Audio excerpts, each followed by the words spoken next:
والسلام علیک یا رسول اللہ، الصلاۃ والسلام علیک یا رسول اللہ، الصلاۃ والسلام علیک یا نبی اللہ، الصلاۃ والسلام علیک یا نبی اللہ، الصلاۃ والسلام علیک یا حبیب اللہ، الصلاۃ والسلام علیک یا حبیب اللہ، وعلی آلک واصحابک سیدی یا رسول اللہ، وعلی آلک واصحابک سیدی یا رسول اللہ، نبیت سنت الاعتکاف، نبیت سنت الاعتکاف، درود پاک پڑھیں اللہ۔ اللہم صل علی سیدنا مولانا محمد وعلی آلہ سیدنا محمد صلی اللہ علیہ وسلم۔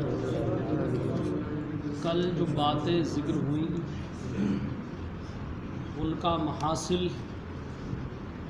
کہ اب تک حضرت امام حسن رضی اللہ تعالیٰ عنہ کی شہادت ہو گئی ہے اور انہوں نے حضرت امیر معاویہ رضی اللہ تعالیٰ عنہ کے ہاتھ پر بیعت کر لی اور ان کو اپنا خلیفہ تسلیم کر لیا۔ ٹھیک، یہ بات ہو گئی، اور جو دو گروپ ہوتے چلے جا رہے تھے مسلمانوں میں، ان میں اتحاد کرایا، یہ معاملہ یہاں تک ہوا اور حضرت امام حسن رضی اللہ تعالیٰ عنہ کی شہادت ہو جاتی ہے۔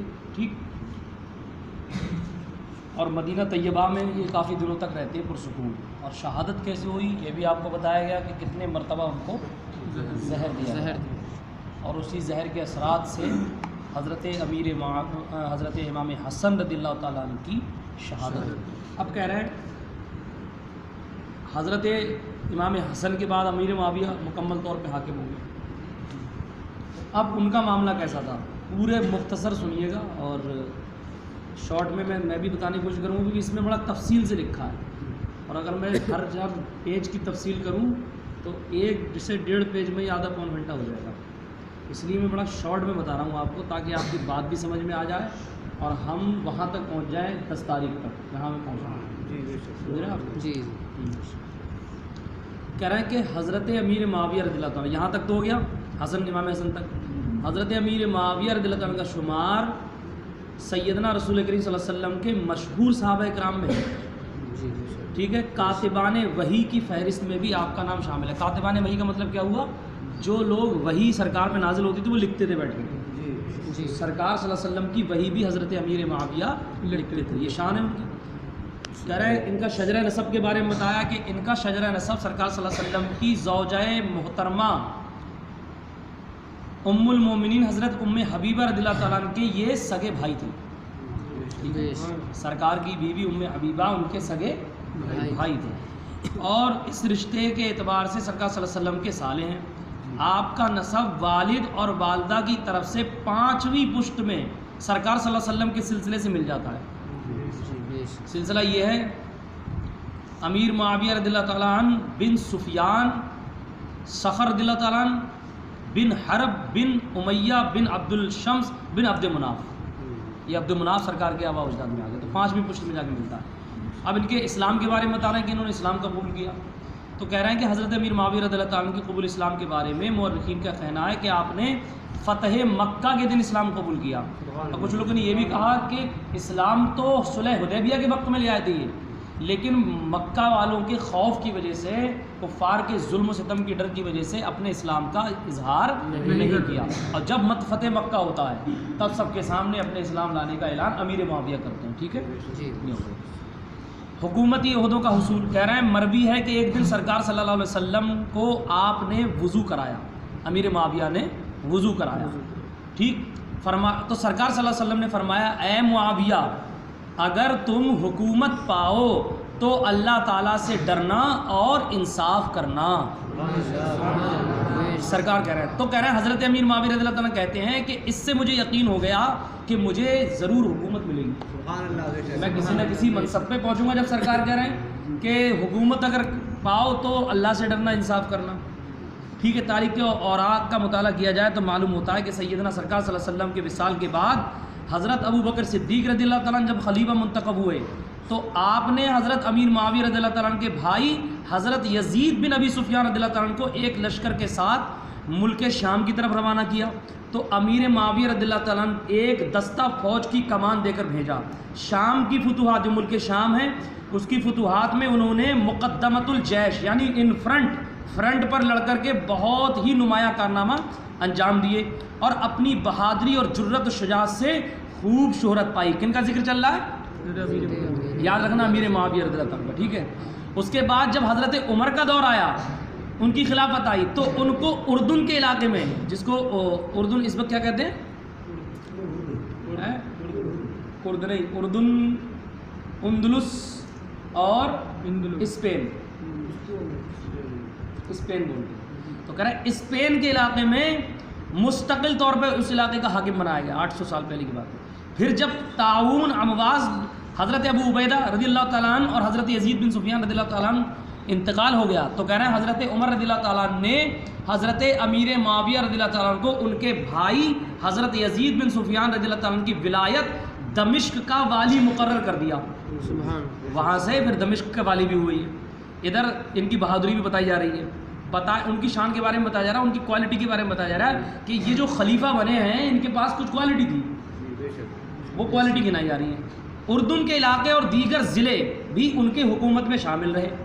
اس ضمن میں ٹھیک ہے یہ ہو گیا. کہہ رہے ہیں حضرت عمر رضی اللہ تعالیٰ عنہ کی شہادت کے بعد جب حضرت عثمان غنی رضی اللہ عنہ کا دور خلافت آیا, تو انہوں نے امیر معاویہ رضی اللہ تعالیٰ عنہ کو تمام ملک شام کے متعلقات کا حاکم بنا دیا. اب تک دمشق کے تھے, اردن کے میں کچھ دنوں حاکمیت کر کے آئے, سمجھ جیسے نیتا سمجھ لیجیے آپ کہ پہلے ایم پی کا الیکشن لڑا, پھر ودھائکی کا کیسے کر کے الیکشن لڑا, پھر جیسی جیسی کوالٹی بڑھتی گئی ویسے ویسے ان کو سرکار عثمان غنی کے زمانے میں اور مولا علی رضی اللہ عنہ کے زمانے میں, حضرت عمر کے زمانے میں ان کی کوالٹی آگے بڑھتی چلی جائے. اب کہہ رہے ہیں ان کو پورے دمشق کا اور پورے جو ہے ملک شام کا حاکم, متعلقات کا حاکم بنا دیا گیا. تاریخی حقائق کو بنظر غائر دیکھا جائے تو اس بات سے ہرگز انکار نہیں کیا جا سکتا کہ بنو ہاشم کو نبوت کا شرف حاصل تھا. عرب کے کسی دوسرے قبیلے کے لیے یہ ممکن نہ تھا کہ وہ یہ شرف حاصل کر سکتا. رسول اللہ صلی اللہ علیہ وسلم کے دعوی نبوت کے بعد مکے کے تمام رؤساء نے آپ کی مخالفت کمر باندھی اور پوری کوشش کی کہ رسول اللہ صلی اللہ علیہ وسلم کا مشن کامیاب نہ ہونے پائے, لیکن اللہ تعالیٰ نے ان کی کوششوں کو ناکام کر دیا اور وہ اسلام کو پھولنے پھلنے سے نہیں روک سکے. کہہ رہے ہیں یزید بن سفیان نے اسلامی جنگوں میں جو کارنامے نمایاں انجام دیے, ان کے صلے میں انہیں شام کی ولایت تفویض کی گئی. ان کی وفات کے بعد شام کے عنان حکومت ان کے بھائی امیر معاویہ رضی اللہ تعالیٰ بن ابی سفیان کے ہاتھ میں آئی. انہوں نے وہاں کا انتظام, یعنی امیر معاویہ نے وہاں کا انتظام بڑی خوش اسلوبی کے ساتھ اور اسے پورے طور پر قابو کر لیا. وہ وہاں کے حاکم مطلق تھے, جو حکم چاہتے تھے دیتے تھے, کسی کو مارنے کی مجال نہ, مطلب اس میں کسی کو انٹرفیئر کرنے کی ضرورت نہیں تھی. شام پر امیر معاویہ رضی اللہ تعالیٰ کا اقتدار اتنا وسیع ہو گیا تھا کہ اگرچہ وہ مملکت اسلامیہ کا حصہ اور صوبہ شمار ہوتا تھا, لیکن اس کا تعلق دوسری ولایت اور دارالخلافت سے برائے نام رہ گیا تھا. اس طرح بنو امیہ نبوت کا شرف حاصل تو نہ کر سکے, مگر دنیاوی جاہ و عزت اور حکومت کا منصب انہیں ضرور حاصل ہو گیا. بنو امیہ نے شام ہی کو اپنا مسکن بنا لیا اور وہ جوق در جوق شام میں جا کر آباد ہونے لگے. دو قبیلے تھے, ایک بنو امیہ ایک بنو ہاشم.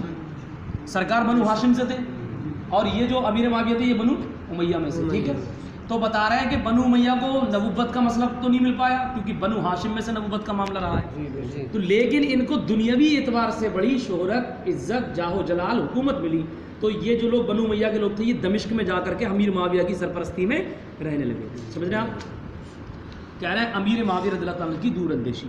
اللہ تعالیٰ نے حضرت امیر معاویہ رضی اللہ تعالیٰ کو بہت زیادہ عقل, دانش, فہم, فراست سے نوازا تھا.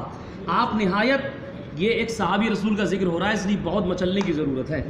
آپ نہایت ہی معاملہ فہم تھے. یہی وجہ تھی کہ آپ دور اندیش حوادث سے سبق حاصل کرنے اور ناگہانی آفت کا بچاؤ کرنے والے شخص اول تھے. انہوں نے فراز سے بھانپ لیا کہ ایک وقت ایسا ضرور آئے گا جب انہیں شام کی ولایت سے معزول کرنے کی کوشش کی جائیں گی, ان کے اقتدار کو چیلنج کیا جائے گا اور ان کے اعمال کا محاسبہ کیا جائے گا.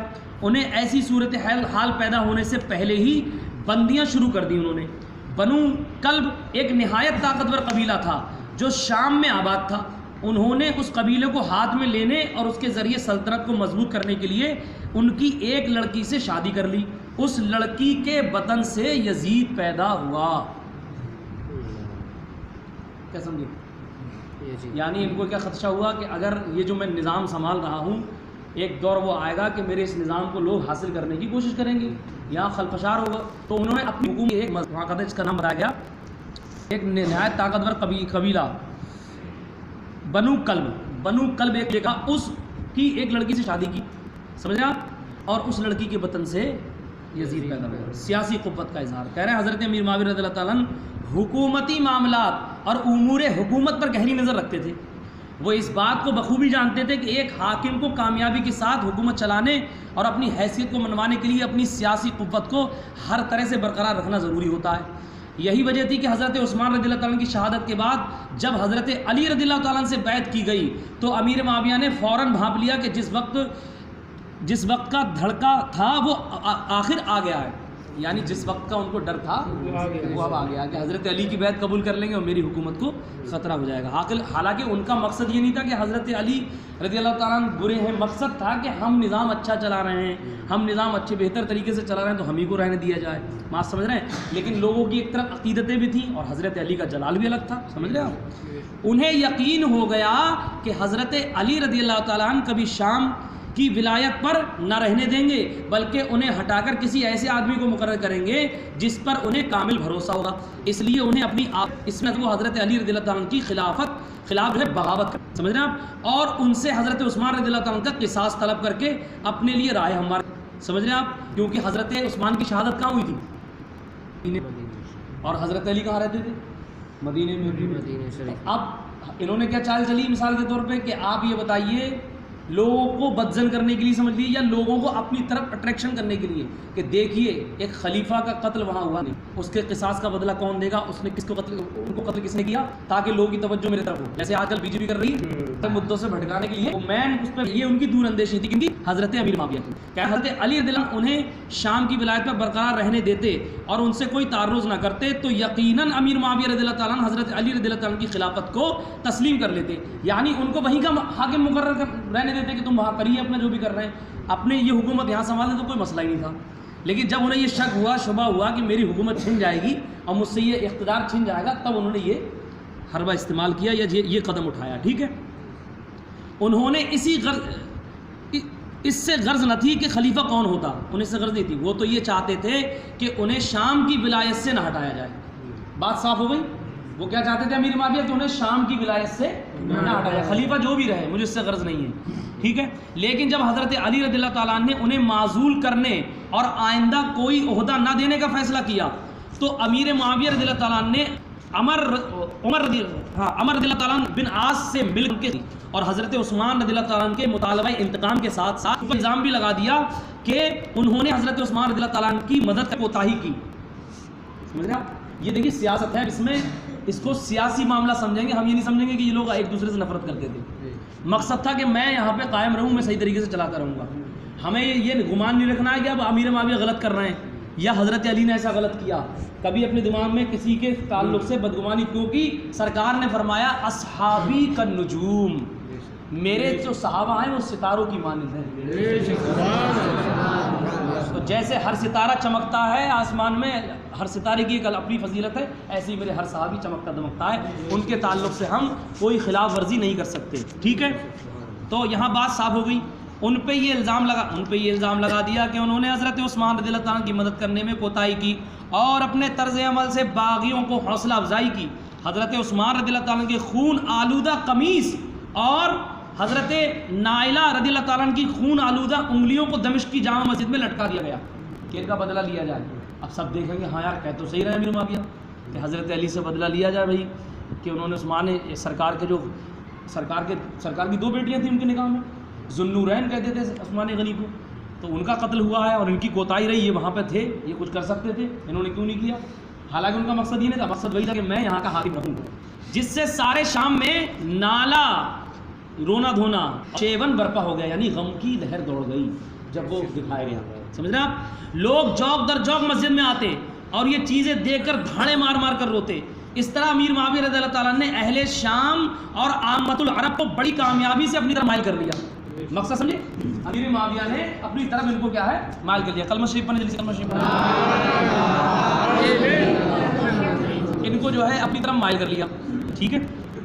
جب امیر معاویہ رضی اللہ تعالیٰ نے اس طرح لوگوں کو اپنی طرف مائل کر کے اپنی قوت کے بارے میں مطمئن ہوئے تو انہوں نے حضرت علی اور اپنے مخالفین کو زیر کرنا چاہا. ان کا سب سے بڑا ہتھیار جس کے ذریعے وہ مخالفین اور قبائل عرب کو زیر کرتے تھے ابدل و عطا تھا. ابدل اور عطا یعنی عطا کرنا، صدقہ کرنا، خیرات کرنا، لوگوں کی مدد کرنا. ٹھیک ہے. وہ لوگوں کو گرویدہ کرنے کے لیے کثرت سے روپیہ اسباق خرچ کرتے تھے. یہ ان کی سیاسی سوجھ بوجھ تھی حضرت معاویہ کی. سمجھ رہے ہیں آپ؟ اور ابھی کہیں گے بھی کہ میں حضرت علی سے 4 باتوں میں تھوڑا زیادہ آگے ہوں. یہ چیلنج بھی کریں گے اس بات کا. دیکھیے گا آپ کہہ رہے ہیں وہ لوگ پیسہ زیادہ خرچ کرتے تھے جس سے پتہ چلتا کہ امیر معاویہ رضی اللہ تعالیٰ سرداران قبائل کو روپے پیسہ دے کر کے پیسے کے ذریعے سے گرویدہ کرنے کا کتنا اچھا ملکہ رکھتے تھے. طبری نے لکھا ہے کہ امیر معاویہ رضی اللہ تعالیٰ نے تمیم کے ایک مشہور سردار ابو منازل کو ایک موقع پر 70,000 درہم 70,000 درہم دیے. ساتھ ہی بعض ایسے سردار کو جن کا مرتبہ ابو منازل سے کم تھا 1 لاکھ دیے. ابو منازل نے یہ دیکھ کر امیر معاویہ سے کہا آپ نے مجھے دوسری رقم دے کر قبیلہ بنی تمیم کو ذلیل کر دیا. کیا میں صحیح النسب نہیں؟ کیا میں بلحاظ عمر کے دوسرے لوگوں سے ممتاز نہیں؟ کیا میں اپنے قبیلے میں معزز ترین فرد نہیں؟ پھر مجھے اتنے کم پیسے کیوں دیے گئے؟ امیر معاویہ رضی اللہ تعالیٰ نے کہا بے شک ابو المنازل نے اب بے شک امیر معاویہ کیا کہہ رہے ہیں بے شک. اب ابو المنازل کیا کہتا ہے پھر آپ نے دوسرے لوگوں کے مقابلے میں مجھے تھوڑی رقم کیوں دی؟ تو اب امیر معاویہ رضی اللہ تعالیٰ کہہ رہے ہیں میں نے رقم دے کر ان لوگوں کا دین خرید لیا ہے لیکن تم چونکہ دیندار ہو اور حضرت عثمان رضی اللہ تعالیٰ کے متعلق اچھی رائے رکھتے ہو اس لیے میں نے تمہارے دین ہی کے سپرد میں نے تمہارے جو ہے دین ہی کے سپرد کر دیا ہے. اب تمہیں دین چاہیے یا دولت چاہیے؟ جو دولت چاہتے تمہیں دولت مل گئی اور جو دین چاہتے تو اس کو دین مل گیا. یہ ان کی سوجھ بوجھ. آپ دیکھیے سیاست کیسے کر رہے ہیں. سمجھ رہے ہیں آپ؟ سیاسی باتیں بتائی جا رہی ہیں. امیر معاویہ رضی اللہ تعالیٰ کی پیدائش سیاست دان طبعاً فیاض اور بخشش کرنے والے تھے. ایک شاعر، یہ تو شاعر کی بات ہے، سیاسی امور میں مہارت. تو الحاصل بات کیا پتہ چلی کہ سیاسی امور میں حضرت امیر معاویہ کو بہت زیادہ مہارت تھی. اب آگے یہ سنیے کہ حضرت سرکار کے گھر والوں سے یہ کتنی محبت کرتے تھے. ابھی کیا ہوا کہ حضرت علی سے لڑائی کرنے کا ارادہ رکھتے اور لڑائی کرنے کا ارادہ کیوں رکھتے؟ بتائیں نا، بتائیں. ابھی تو بتایا میں یہاں سے ہٹوں نا، مجھے یہاں سے نہ ہٹایا. حاکم کوئی بھی بن جائے، خلیفہ کوئی بن جائے، لیکن میں یہاں سے نہ ہٹوں. اب کہہ رہے ہیں محبت دیکھیں، اہل بیت سے محبت رکھنا ایمان کی نشانی ہے اور دنیا و آخرت میں کامیابی کی ضمانت ہے. سیدنا رسول اللہ صلی اللہ علیہ وسلم نے اہل بیت سے محبت رکھنے والوں کے لیے آخرت میں کامیابی کی بشارت سنائی ہے. جناب فخر الدین پڑھے کلمہ شریف پڑھیں. کیا علامہ الدین رازی رحمۃ اللہ علیہ اس ضمن میں تحریر کرتے ہیں علامہ شہیدہ. سبحان اللہ. کیا کہہ رہے ہیں میرے نبی؟ جو اہل بیت کی محبت کی، اہل بیت کی محبت میں مرا، یعنی حسن و حسین کی محبت میں مرا، ان کی سیرت پہ عمل کرتا ہوا جاتا ہے، ان کے تقوی پہ عمل کرتا ہوا جاتا ہے، تو سرکار کیا فرما رہے ہیں؟ وہ شہید کی موت مرا. سبحان اللہ. اور سرکار نے فرمایا یہ حدیث پاک ہے، اس کا ترجمہ بتا رہا ہوں. آگاہ ہو جاؤ، جو شخص اہل بیت کی محبت میں مرا وہ ایسا ہے کہ اس کے گناہ بخش دیے گئے ہیں. دیکھیں آپ، تو یہ فرمان کیا حضرت امیر معاویہ کو پتہ نہیں ہوگا؟ پتہ تھا، نہیں تھا، لیکن مقصد کیا تھا؟ وہ بھی خدمت کرنا چاہتے تھے. اب عہدے پہ جب ہوتا ہے، مثال کے طور پہ کسی کو نیتا بنا دیا جائے، اس کو ہٹایا جائے تو تکلیف ہوگی. وہ فطرت ہے انسان کی. ٹھیک ہے. اور کہہ رہے ہیں آگاہ ہو جاؤ، جو شخص اہل بیت کی محبت میں مرا گناہوں سے تائب ہو کر مرا، یعنی وہ ایسا ہے جیسے اس نے گناہوں سے توبہ کر کے مری. ٹھیک ہے. اور یہ کتنی حدیثیں دی گئی ہیں دیکھیے اہل میں، یہ پورا صفحہ بھرا ہوا ہے. اور ترجمہ سنتے جائیں. خبردار ہو جاؤ، جو شخص اہل بیت محبت میں مرا وہ مکمل کے ساتھ انتقال کیا. آگاہ ہو جاؤ، اسے حضرت عزرائیل فرشتے کی موت، فرشتے اور منکر نکیر جنت کی بشارت دیں گے. آگاہ ہو جاؤ، جو اہل بیت محبت میں اس کو ایسی عزت کے ساتھ جنت میں لے جایا جائے گا جیسے دلہن کو اس کے شوہر کے گھر لے جایا جاتا ہے. سبحان اللہ سبحان اللہ. جو اہل بیت کی محبت میں مرا قبر میں جنت کے 2 دروازے کھول دیے جائیں گے. فرمایا آگاہ ہو جاؤ اہل بیت کی، جو اہل بیت کی محبت میں مرا اللہ تعالیٰ فرشتوں کی زیارت گاہ بنا دے گا. خبردار ہو جاؤ جو اہل بیت کی محبت میں مرا مسلک اہل سنت والجماعت پر مرا. اب اتنی حدیثیں سننے کے بعد بھی اگر ہمیں سرکار کے گھر والوں سے محبت نہ ہو تو ہمارے جینے کا کوئی فائدہ نہیں. حسن حسین سے محبت کرو، ان کی اداؤں سے محبت کرو، ان کے چال و چلن سے محبت کرو، سیدہ فاطمہ سے محبت کرو، سید حضرت علی سے محبت کرو، میرے سرکار کی سیرت پہ عمل کرو. یہی تو محبت ہے. اور محبت وہی ہے کہ ان کی اداؤں پہ عمل کرو. کہہ رہی ٹھیک ہے. حضرت امیر معاویہ رضی اللہ تعالیٰ عنہ اہل بیت اطہار کی بہت تعظیم کیا کرتے تھے اور اہل بیت اطہار کو خوش رکھنے کی کوشش کرتے تھے. آپ اس بات کو جانتے تھے خلافت انہی کا حق ہے اور انہی کے خاندان کے باعث مجھے یہ عزت ملی ہے، عزت حاصل ہوئی ہے. ایک بار امام حسن رضی اللہ تعالیٰ عنہ امیر معاویہ رضی اللہ تعالیٰ عنہ سے مدد کے لیے تشائے. امیر معاویہ رضی اللہ تعالیٰ عنہ نے انہیں اپنی جگہ سامنے ہاتھ باندھ کر کھڑے ہو گئے. کسی نے پوچھا اے امیر المومنین آپ اسلام کے خلیفہ ہیں، آپ ایسا کیوں کرتے ہیں؟ تو نے فرمایا امام حسن ہم شکل مصطفیٰ ہیں، ہم شبیہ کو دیکھ کر کے نبی کی یاد آتی ہے اور میں اس مشابہت کے بعد امام حسن رضی اللہ تعالیٰ عنہ سے فرمایا آج میں آپ کو نذرانہ دیتا ہوں کہ اس سے پہلے کسی نے نذرانہ نہیں دیا، آئندہ کے بعد کسی کو ایسا نذرانہ نہیں دوں گا. چنانچہ آپ نے 4 حضرت امام کی بارگاہ میں پیش فرمایا جنہیں آپ نے قبول فرما لیا. اگر محبت نہیں ہوتی علی کے گھر والوں سے امیر معاویہ کو تو یہ کیوں کرتے؟ لیکن مقصد کیا تھا؟ وہ کیا تھا؟ لوگوں کی مدد کرنا.